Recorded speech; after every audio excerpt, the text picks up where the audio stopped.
Today is all about stock, and there couldn't be anything more important than making stock.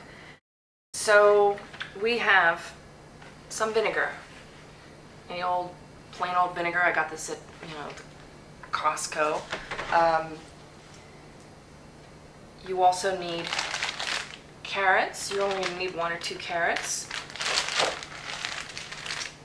1 or 2 celery stalks. If you can get these organic, that's preferable. You know, these things will be cooking for a long time. You don't really want pesticides, but do the best you can. An onion,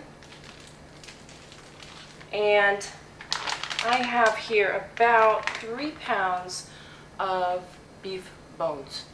I happen to have marrow bones. These are actually bison marrow bones, but you can use any old kind of marrow bones. And I actually have oxtail today. You want to use a variety of bones. Oxtail, there's a lot of cartilage and bones, so they're really good to make a gelatinous stock. You can certainly use bones like rib bones or other bones, shanks, from meat, from beef. You could then take those bones, throw them into a Ziploc bag. That's what I do. I just grab a Ziploc bag, and when we're done eating, I throw them in and freeze them. And then you start a collection of bones to cook with. I do the same thing with chicken bones. Whenever I roast a chicken, I actually just throw the bones into a Ziploc bag. I mark it, chicken bones, and then when I'm getting ready to make stock, I'll go and look for those bones.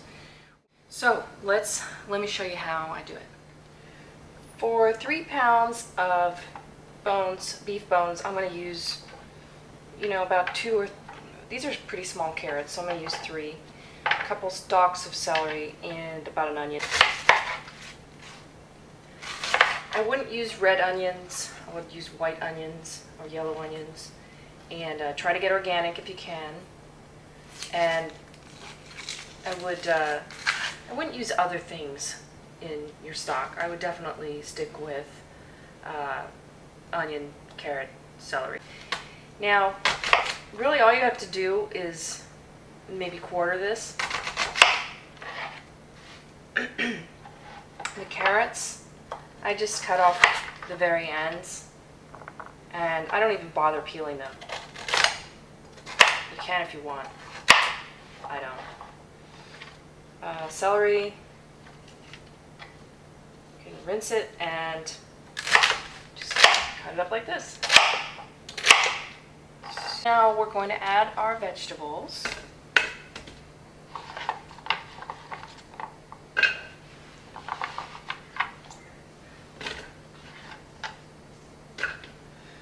And the bones. That's what the marrow bones look like. Beef stock is really great for French onion soup. If you like French onion soup, I love it. Also any kind of beef stews, chili.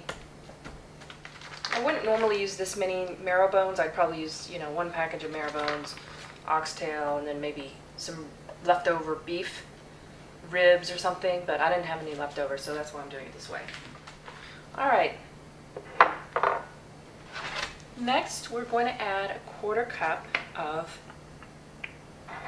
vinegar. Now, it's the vinegar that's going to help leach the minerals like calcium and phosphorus out of the bones. So don't leave the vinegar out. You definitely need vinegar.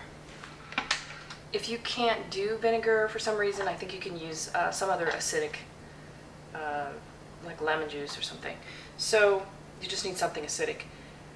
I'm going to add a quart of filtered water. That's 2 quarts right there.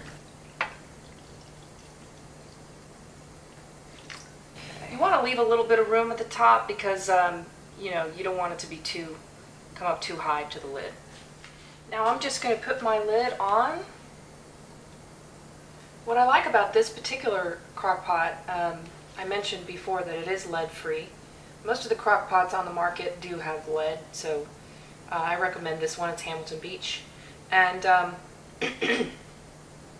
what's nice about it is it's got these little latches, So you can actually latch it like that.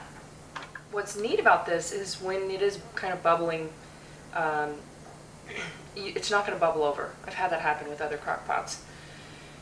So we're going to go ahead and leave this. We're not going to turn it on yet. We're going to let it sit for half an hour to an hour. Just let it just sit, and then we're going to put it on high. There's this, high, low, warm. Set it on high. Once it gets boiling, then you can turn it down to low. For beef bones, you want to simmer them anywhere from 12 to 72 hours. So I usually let mine go for 24 to 48 hours for beef bones. The other stocks don't take as long. It really has to do with the size of the bones, and the bones of beef and lamb and venison, if you're using that, are the largest. So that's why they take longer. My beef stock has been simmering for about 24 hours. Normally I would leave it simmering a lot longer, but 24 hours would be the minimum.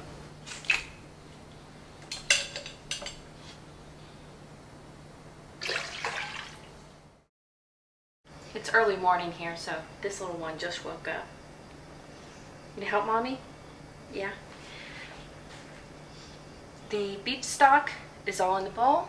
All we have to do now is wait until it comes to room temperature or cool to the touch, and not room temperature, and then put it in the fridge. We're going to let it chill for several hours until it's cool and there's a layer of fat on the top, just like with the chicken stock.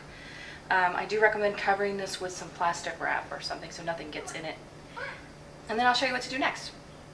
Here's my beef stock, and you can see it has a layer of fat on the top. All you have to do is just take this fat right off.